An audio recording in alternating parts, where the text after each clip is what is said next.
महोदय, मुझे नए बोर्ड से मिलकर बहुत प्रसन्नता हो रही है। आप में से अधिकांश मेरे लिए परिचित हैं, जो मेरे प्रति मैत्री भाव रखते हैं, और नए चेहरे बहुत कम ही दिखाई दे रहे हैं। कुछ लोग मेरे लिए तो नहीं, लेकिन समाज कल्याण बोर्ड के लिए नए हैं। जैसा कि आप जानते हैं, बोर्ड से मेरा संबंध तब से रहा है जब पहली बार वह बनाया गया था। वास्तव में मैं उस समय मॉस्को में थी जब मुझे एक तार द्वारा यह जानकारी मिली। हमने उस यात्रा से पूर्व ऐसा बोर्ड गठित करने के बारे में चर्चा की थी, लेकिन वहाँ जाने के बाद मुझे यह तार मिला कि क्या मैं उसके लिए अध्यक्ष के नाम का सुझाव दे सकती हूँ। वहीं से मैंने श्रीमती दुर्गाबाई देशमुख के नाम का सुझाव भेजा था।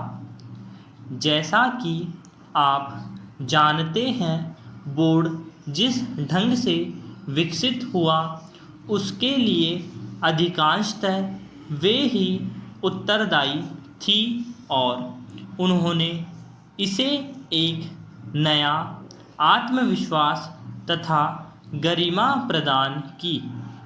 अन्य बहुतेरी महिलाएं भी पहले से ही समाज कल्याण कार्यों में संलग्न थी, लेकिन श्रीमती देशमुख ने विभिन्न स्तरों की महिलाओं को, विशेषतः ग्रामीण क्षेत्रों की महिलाओं को बड़ी संख्या में इस काम में लगाया, उन्हें नई दिशा दिखाई और उनको प्रेरणा तथा उत्साह दिलाया कि वे अपने कार्यों का और विस्तार करें।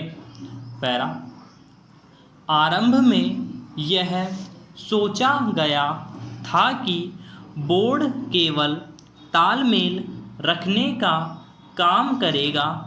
हमें पता था कि बम्बई, कलकत्ता, मद्रास तथा कुछ अन्य नगरों में भी बहुत अच्छा समाज सेवा कार्य किया जा रहा था, लेकिन देश के बड़े हिस्सों में ऐसा नहीं हो रहा था।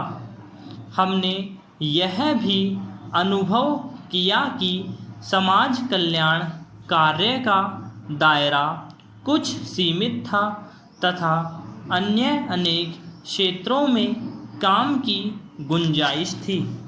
इसलिए बोर्ड ने उस समय दो दिशाओं को काम के लिए चुना।